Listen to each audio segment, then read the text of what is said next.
ይስጥልን። ይህ አሃዱ ሚዲያ ነው። ሰላምታችን በያላችሁበት ድረስ ያለን አርዕስተ ዜናዎችን እናስቀድማለን። አብራችሁን ቆዩ።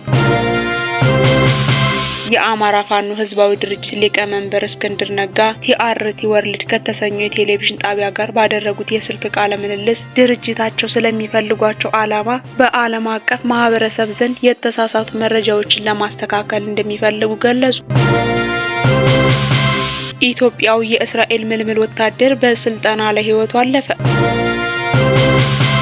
በደቡብ አፍሪካ ደንቫን ከተማ 2 ኢትዮጵያውያን ማንነታቸው ባልታወቁ ታጣቂዎች ተገደሉ። ለዚህ ቻናል አዲስ የሆናችሁ ሰብስክራይብ እና ላይክ ታደርጉ ዘንድ እየጋበዝን ወደ ዝርዝሩ እናልፋለን።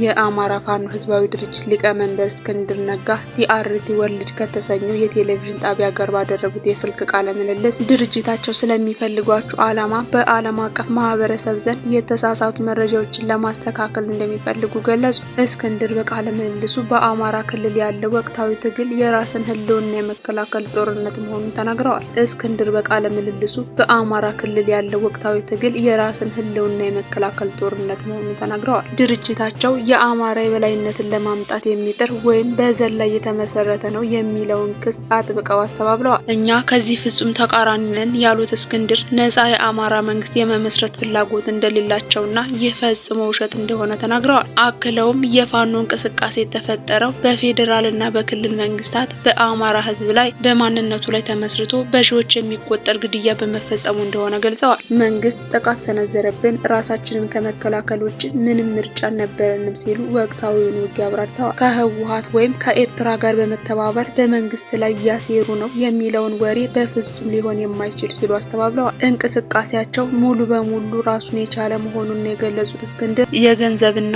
የትጥቅ ድጋፍ የሚያገኙት ከገበሬው ከዲያስፖራው በሚገኝ አነስተኛ ድጋፍና በጦር ሜዳ ከሚማረክ የጦር መሳሪያ መሆኑን አስረድተዋል። የችግሩ ዋነኛ ምንጭ የአሁኑ ህገ መንግስት መሆኑን የገለጹት እስክንድር ፖለቲካን ከዘር ማንነት ጋር አቆራኝቷል ብለውታል። የመጨረሻው ግባቸው ኢትዮጵያን ከዘር ፖለቲካ ማሻገር እንደሆነና ይህን ከሚፈልጉ ሌሎች ኃይሎች ጋር ለመስራት ዝግጁ መሆናቸውን ገልጸዋል። በአማራ ክልል ስላለው ሰብአዊ ቀውስ መንግስትን ተጠያቂ ያደረጉት እስክንድር ኢትዮጵያ ከዘር ፖለቲካ ካልወጣች በሩዋንዳ ከታየው የከፋ የዘር ማጥፋት ሊከሰት እንደሚችልም አስጠንቅቀዋል። የኢትዮጵያ መንግስት በበኩሉ እስክንድር ነጋን አሸባሪ ሲል እንደሚፈርጀውና ከዚህ ቀደምም በተለያዩ ክሶች በእስር ላይ እንደቆዩ ቃለ ምልልሱን ያቀረበው ቲአርቲ ወርልድ በዘገባው አስታውሷል።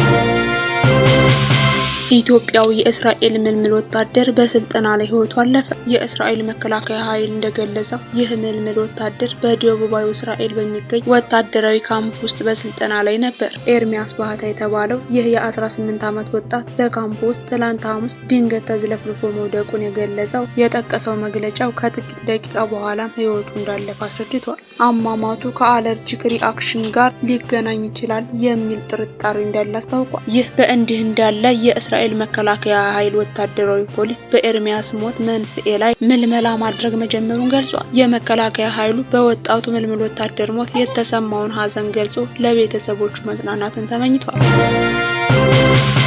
በደቡብ አፍሪካ ደርባን ከተማ 2 ኢትዮጵያውያን ማንነታቸው ባልታወቁ ታጣቂዎች ተገደሉ። በደቡብ አፍሪካ ውስጥ ከዚህ ቀደም ማንነታቸው ባልታወቁ ታጣቂዎች በኢትዮጵያውያን ላይ ግድያ መፈጸማቸውን መዘገባችን የሚታወስ ሲሆን አሁንም ይህ ድርጊት መቀጠሉን ከስፍራው የደረሰን መረጃ ያሳያል። በትናንትናው ዕለትም መላኩና ክልሉ የተባሉ 2 ኢትዮጵያውያን ወጣቶች በደርባን ከተማ ባልታወቁ ታጣቂዎች ተገድለዋል። የእነዚህ ወጣቶች አስከሬን ሽኝት በትናንትናው ዕለት በደርባን ዌስት ትሪን ቤተክርስቲያን ተከናውኗል። ይህ በእንዲህ እንዳለ ከ2 ቀናት በፊት ደግሞ በጆሃንስበርግ ነዋሪ የነበረው ሚካኤል አበበ ከስራ ወደ ቤቱ በሚመለስበት ወቅት በበርካታ ጥይት ተደብድቦ ተገድሏል። የ3 ልጆች አባት የሆነው ሚካኤል አስከሬን ሽኝትም በትናንትናው ዕለት በጆሃንስበርግ ኬብሮን ቤተክርስቲያን ተከናውኗል። በትናንትናው ዕለት የአስከሬን ሽኝት ፕሮግራም ላይ ከተገኙ መካከል ታዋቂው ዘማሪ መስፍን ጉቱ የተገኘበት ሲሆን በወቅቱ ሲናገርም እኔ ጆሃንስበርግ ከተማ ከመጣሁ 1 ወር ከ2 ሳምንት ሆኖኛል። ይሄ ነገር ለእኔ እንግዳ ሆኖ እንደሆነ ባላውቅም የተለመደ ሆኖብኛል። እኔ ከመጣ ወዲህ እኔ እንኳን የማውቀው የ4 ኢትዮጵያውያን አስከሬን ሸኝተናል። እግዚአብሔር በቃ ሊለን ይገባል ብለዋል። ጨምሮም ይህ እንዴት ሊሆን ይችላል? በቃ ብለን አሁኑኑ መጸለይ ይገባናል። እጆቻችንን አንስተን እግዚአብሔር እንዲምረን እንጸልይ በማለት ሲናገር ተመልክተናል።